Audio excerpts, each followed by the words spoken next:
Hello, हाय। मैं SG knowledge वाला आज फिर टेंस से संबंधित वीडियो लेकर के आपके सामने प्रस्तुत हूं। आज का जो वीडियो है बच्चों, वो प्रेजेंट कंटिन्यूअस टेंस के बारे में है। Present continuous tense. मेरे पिछले वीडियोस में मैं प्रेजेंट इंडिफिनिट पढ़ा चुका हूं। उसके सारे आपके sentences, affirmative simple sentence, interrogative sentence, interrogative negative sentence और नेगेटिव सेंटेंस के बारे में चर्चा पिछले वीडियोस में की जा चुकी है। आज मैं लेके आया हूं प्रेजेंट कंटिन्यूअस टेंस, जारी वर्तमान काल। प्रेजेंट कंटिन्यूअस टेंस, इसको मैंने पहले से ही बोर्ड पे लिख करके रखा हुआ है। आप बोर्ड से नोट कर सकते हैं, अपने वीडियो को पॉज करके आप नोट कर सकते हैं और नोट करके आप अपने नोट्स खुद तैयार कर सकते हैं। सबसे पहले टेंस में जब हम पहुंचते हैं, हम प्रेजेंट टेंस में पढ़ रहे हैं, तो प्रेजेंट कंटिन्यूअस टेंस के बारे में जब चर्चा करेंगे तो सबसे पहले हम, क्योंकि हम जो ग्रामर पढ़ रहे हैं हिंदी टू इंग्लिश, हम पहले हिंदी सेंटेंस को ले लेते हैं, उसको convert according to rules, according to structure, according to English grammar we change it. इसके लिए सबसे पहले हम उसकी पहचान करते हैं कि ये टेंस, ये सेंटेंस किसका है, ये टेंस किसका है। सेंटेंस के माध्यम से टेंस की पहचान होती है। कैसे होती है?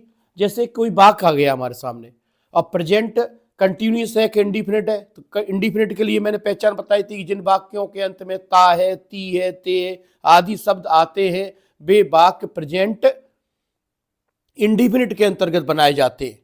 अब प्रेजेंट कंटिन्यूअस की इसी तरह पहचान है, जिन वाक्यों के अंत में रहा है, रही है, रहे हैं ऐसे शब्द आए और उनमें कोई भी कार्य लगातार होना प्रेजेंट में, वर्तमान में पाया जाए। कुछ वाक्य ऐसे भी आते हैं जिनमें रहा है, रही है आदि शब्द नहीं आते, उनके बारे में आगे हम वीडियो में चर्चा करेंगे। लेकिन अभी मुख्य पहचान ये है कि रहा है, रही है, रहे हैं आदि शब्द यदि आए तो वे वाक्य प्रेजेंट कंटिन्यूअस टेंस के अंतर्गत बनाए जाते हैं।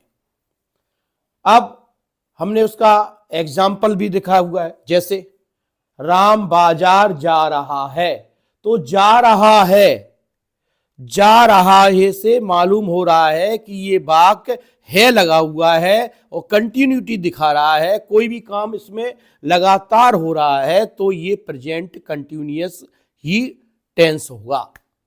दूसरा मैंने लिया, वे खेल खेल रहे हैं, तो खेल रहे हैं तो इसमें कंटिन्यूटी दिखाई दे रही है, लगातार कोई काम हो रहा है और है लगा हुआ है, तो ये प्रेजेंट का वाक्य है। प्रेजेंट के वाक्य की सबसे बड़ी पहचान है कि उसमें, उससे के बाद में सबसे लास्ट में है शब्द जाने की संभावना ज्यादा रहती है। इसके बाद आती है इसी टेंस में सहायक क्रिया कौन सी लगती है, हेल्पिंग वर्ब कौन सी आती है, तो हेल्पिंग वर्ब प्रेजेंट कंटिन्यूअस में is, are, am helping verb का प्रयोग किया जाता है। इज का प्रयोग सिंगुलर सब्जेक्ट के अर्थात एक वचन कर्ता के साथ करते हैं और आर का प्रयोग बहुवचन यानी कि प्लूरल सब्जेक्ट्स के साथ करते हैं। एक नया वर्ड आया इसमें एम, एम एक नई प्रकार की सहायक क्रिया का प्रवेश हुआ है। पिछले प्रेजेंट इंडिफिनिट में डू डज का ही यूज हुआ था, यहां पर एम और आ गया, तो एम का प्रयोग आई के साथ, आई उसका कर्ता या सब्जेक्ट होगा, वहां पर भी हम एम का प्रयोग करेंगे बच्चों। और फिर हमने स्ट्रक्चर लिख रखा है बोर्ड पे कि सबसे पहले अफर्मेटिव सेंटेंस आएगा, सैंपल सेंटेंस भी कह सकते हैं उसको, साधारण वाक्य हिंदी में कहते हैं उसको। उसके बाद नेगेटिव सेंटेंस आएगा, उसके बाद इंट्रोगेटिव सेंटेंस आएगा जिसे प्रश्नवाचक वाक्य कहते हैं। इंट्रोगेटिव, मैंने दो तरह के इंट्रोगेटिव के बारे में चर्चा की थी। एक इंट्रोगेटिव वो इंट्रोगेटिव था जिसमें सहायक क्रिया एज, आर, एम को पहले कर्ता के पहले लगाते हैं, और एक इंट्रोगेटिव में हम व्हाट, व्हेन, वेयर जैसे शब्दों का प्रयोग करते हैं, वो सेकंड इंट्रोगेटिव होगा। और उसके बाद इंट्रोगेटिव नेगेटिव, जिसमें इज आर एम भी आ जाए और नॉट भी आ जाए, अर्थात प्रश्न भी किया जाए और निषेधात्मकता भी उसमें प्रदर्शित हो, अर्थात नेगेटिव वाक्य भी हो, तो वो काम कहलाएंगे नेगेटिव सेंटेंसेस। इस तरह की पूरी प्रक्रिया रहेगी। अब हम इस पूरे टेंस को आप नोट कर लीजिए। नोट करने के बाद अब इसके हम उदाहरण लेंगे और उन उदाहरण, उन एग्जाम्पल्स को हिंदी से इंग्लिश में कन्वर्ट करेंगे और अभ्यास करेंगे। जब आप अभ्यास करेंगे, और आज तो मैं वीडियो में आपको होमवर्क भी दूंगा, और होमवर्क में कई ऐसे टेंसेस दूंगा, सेंटेंसेस दूंगा, जिनको आप करें, और यदि आपको कोई समस्या है तो कमेंट बॉक्स में उनको डालें और हम उनको सॉल्व करेंगे। तो हम स्टार्ट करते हैं। ये आप, आशा है कि आपने ये नोट कर लिए होंगे और इनके माध्यम से आप अपने अगले, मैं अभी प्रस्तुत करूंगा एग्जाम्पल, उन एग्जाम्पल को बनाएंगे। उन टेंस को, प्रेजेंट कंटिन्यूअस टेंस को हम बनाएंगे और किस तरह से बच्चों प्रेजेंट कंटिन्यूअस टेंस की को पहचान करेंगे। आपने पहचान तो नोट कर ही ली है। तो सबसे पहले हम लेते हैं प्रेजेंट कंटिन्यूअस का अफर्मेटिव सेंटेंस। अफर्मेटिव सेंटेंस, इसको और सिंपल सेंटेंस भी बोलते हैं, इसको सिंपल सेंटेंस भी कहते हैं। इसके दो नाम हैं, मतलब एक ही है। इसका स्ट्रक्चर मैं आपको पिछले वीडियो में, अभी इसी वीडियो में पिछले बोर्ड पे लिख चुका हूं।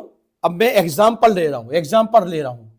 एक मैंने एग्जाम्पल लिया अफर्मेटिव का, आज वह खाना पका रही है। खाना पका रही है, एक एग्जाम्पल ले लिया। दूसरा एक और ले लेते हैं। मैं गाना गा रही हूं। एक और ले लेते हैं।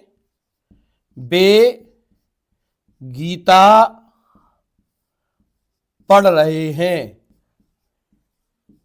देखो बच्चों, टेंस को जानना और टेंस को सीखना तभी होगा जब आप अधिक से अधिक उसके एग्जाम्पल्स हल करें और उसका मतलब समझें।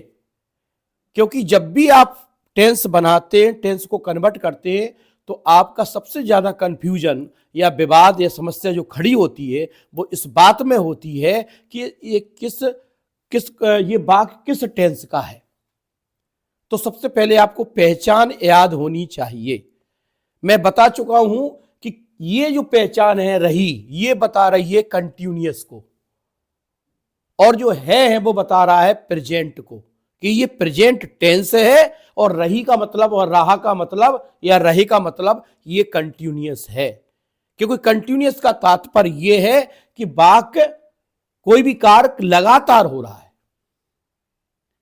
यही चीज आपको अगले टेंसेस में मिलेगी। जब आप पास्ट में जाएंगे, फ्यूचर में जाएंगे, रही मिलेगा, तो आप समझ जाइए कंटिन्यूअस का सेंटेंस है ये। और है लगा हुआ है तो प्रेजेंट का है, यदि है नहीं है तो प्रेजेंट का नहीं है। तो सबसे बड़ी महत्वपूर्ण है पहचान। अब बनाना तो आसान होता है, नियम स्ट्रक्चर लिख दिए। सबसे पहले अंग्रेजी आनी चाहिए आपको, वोकैबुलरी आप बढ़ाइए अपनी। वोकैबुलरी के बिना आप अंग्रेजी सीख नहीं सकते। Must important part of English sentences और grammar, vocabulary. Without vocabulary you cannot improve your English. If you want to improve English, first you will try to learn vocabulary. Most of the sentences use this type of vocabulary in the sentences also. So I am going to start this. आज वह खाना पका रही है। आज वह खाना पका रही है कैसे होगा? सबसे पहले हम टुडे की अंग्रेजी बना लेंगे। टुडे, वो पका रही है तो सी आएगा कि ई आएगा? रही है तो आप सोचो सी आएगा, सी। फिर उसके बाद क्या आएगा? एज आएगा।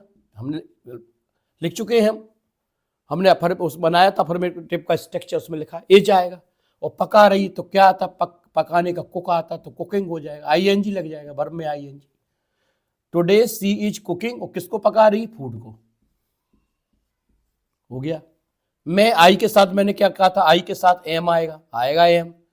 क्या गा रही है? गाना गा रही। सिंगिंग, सिंग हुआ, आईएनजी लगा दी, आईएनजी फॉर्म आ गई। आई एम सिंगिंग किसको गा रही है, सॉन्ग को गा रही है, हो गया एक भैया। वे गीता पढ़ रहे हैं, तो दे प्लूरल है और दे के साथ आर आएगा, और क्या कर रहे हैं, पढ़ रहे हैं, तो रीडिंग आएगा, RADING, रीडिंग आएगा। और किसको पढ़ रहे हैं, गीता को, reading Gita, they are reading Gita. एक होली बुक का नाम गीता है तो कैपिटल G आएगा उसमें। ये हो गया आपका अफर्मेटिव सेंटेंस। उसके बाद दूसरे पार्ट में हम ले लेते हैं सी में नेगेटिव सेंटेंस के एग्जांपल। Negative sentences. एक एग्जांपल ले लिया हमने, चिड़िया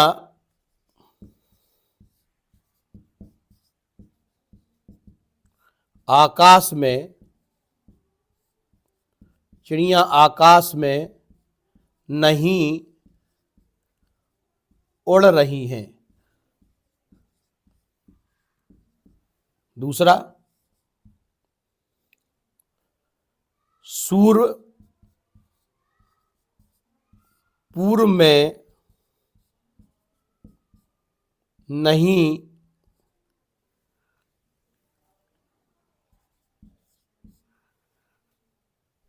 दिख रहा है।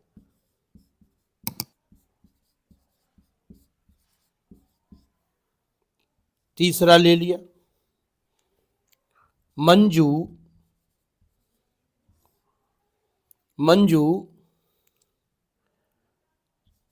चाय नहीं बना रही है।